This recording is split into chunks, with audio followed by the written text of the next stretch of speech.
봉독하겠습니다. 만군의 여호와의 말씀이 임하여 이르시되 만군의 여호와가 이같이 말하노라. 내가 시온을 위하여 크게 질투하며 그를 위하여 크게 분노함으로 질투하노라. 여호와가 이같이 말하노라. 내가 시온에 돌아와 예루살렘 가운데에 거하리니 예루살렘은 진리의 성읍이라 일컫겠고 만군의 여호와의 산은 성산이라 일컫게 되리라. 만군의 여호와가 이같이 말하노라. 예루살렘 길거리에 늙은 남자들과 늙은 여자들이 다시 앉을 것이라. 다 나이가 많으므로 저마다 손에 지팡이를 잡을 것이요 그 성읍거리에 소년과 소녀들이 가득하여 거기에서 뛰놀리라. 만군의 여호와가 이같이 말하노라. 이 일이 그날에 남은 백성의 눈에는 기이하려니와 내 눈에야 어찌 기이하겠느냐. 만군의 여호와의 말이니라. 만군의 여호와가 이같이 말하노라. 보라, 내가 내 백성을 해가 뜨는 땅과 해가 지는 땅에서부터 구원하여 내고 인도하여다가 예루살렘 가운데에 거주하게 하리니 그들은 내 백성이 되고 나는 진리와 공의로 그들의 하나님이 되리라. 만군의 여호와가 이같이 말하노라. 만군의 여호와의 집 곧 성전을 건축하려고 그 지대를 쌓던 날에 있었던 선지자들의 입의 말을 이날에 듣는 너희는 손을 견고히 할지어다. 이날 전에는 사람도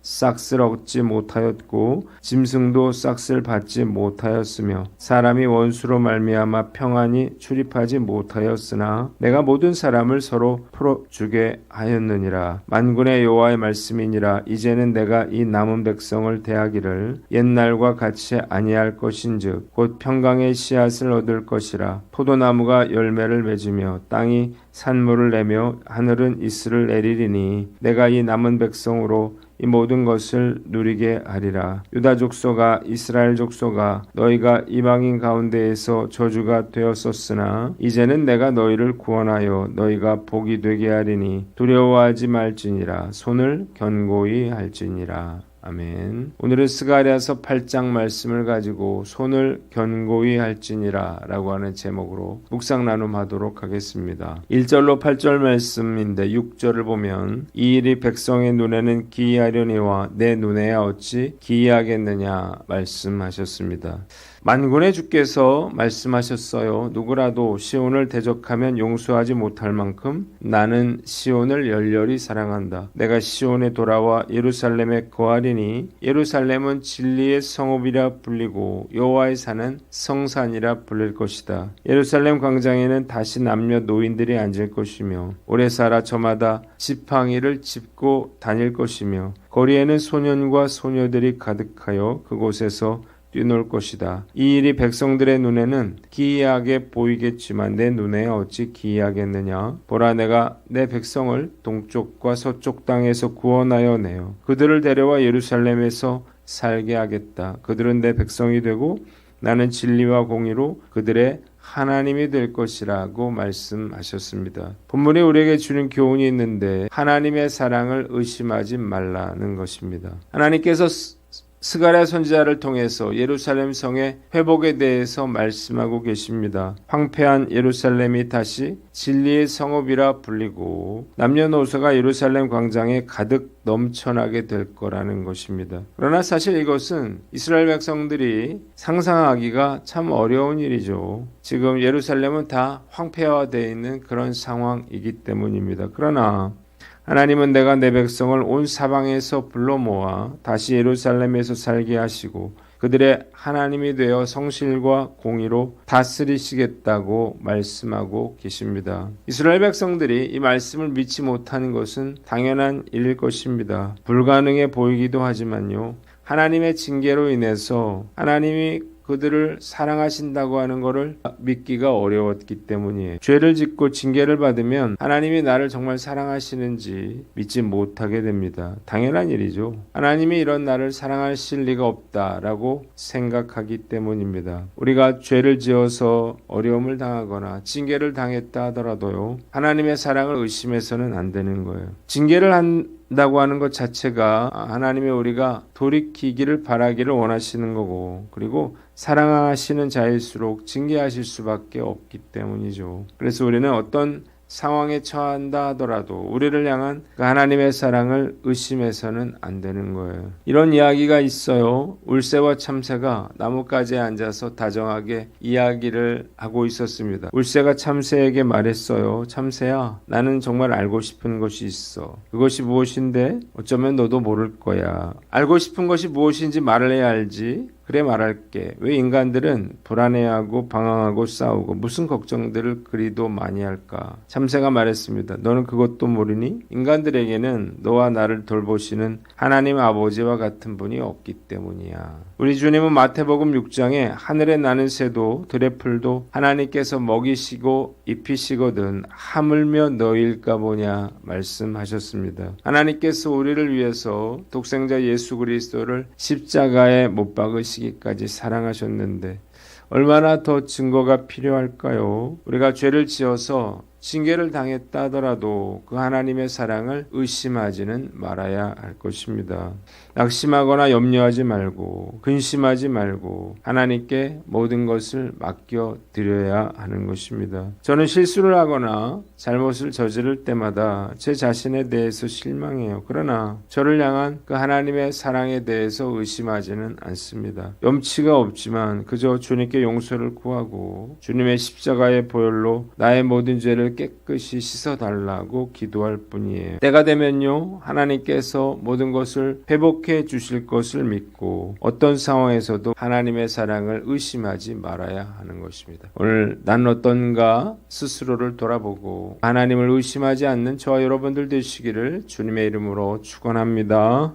두 번째는 9절로 13절 말씀인데 13절을 봅니다. 유다 족속아 손을 견고히 할지니라고 했습니다. 여호와께서 말씀하셨어요. 만군의 여호와의 집 곧 성전을 지으려고 기초를 놓던 때에 여호와의 선지자의 말씀을 듣는 너희는 손을 견고히 하여라. 이날 전에는 사람과 짐승이 싹쓸 받지 못하였고 원수로 인해서 안전하게 출입하지 못했다. 내가 서로 대적하게 했기 때문이다. 그러나 이제 살아남은 백성에게는 내가 이전같이 대하지 않으므로 뿌린 씨는 잘 자라고 포도나무가 열매를 맺고 땅은 곡식을 내고 하늘은 이슬을 내리리니 내가 이 모든 것을 주어 누리게 하겠다. 유다 족속아 이스라엘 족속아 너희가 이방인 가운데에서 저주가 되었었지만 이제는 내가 너희를 구원하여 복을 받게 하리니 두려워하지 말고 힘을 내라 말씀하십니다. 본문에 우리에게 주는 교훈이 있는데 순종하라는 것입니다. 돌아온 백성들의 삶의 전환점은 선지자들의 말씀에 순종해서 성전의 기초를 쌓을 때였습니다. 그들은 당장 살 집도 없었지만요, 하나님의 전을 먼저 짓겠다고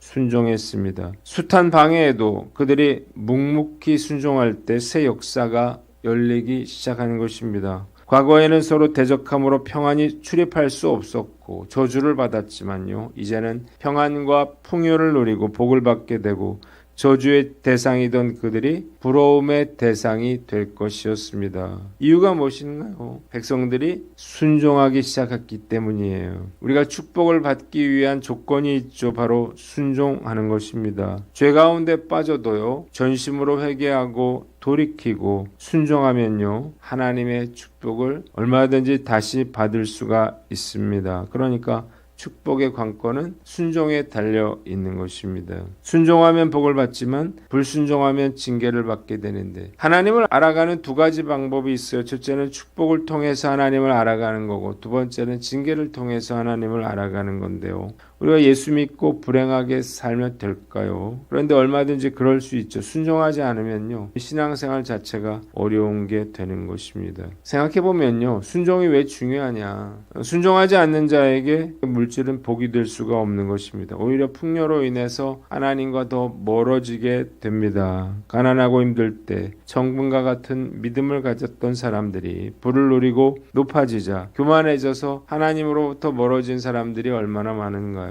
대표적인 예가 솔로몬이죠. 솔로몬이 누린 부귀 영화는요, 그로 하여금 하나님으로부터 멀어지게 만드는 계기가 되었습니다. 순종은 저주를 축복으로 바꿉니다. 그래서 순종이 축복의 열쇠라고 말하는 거예요. 우리가 축복을 구하기 전에요, 먼저 하나님께 순종하는 법을 배우시기를 바랍니다.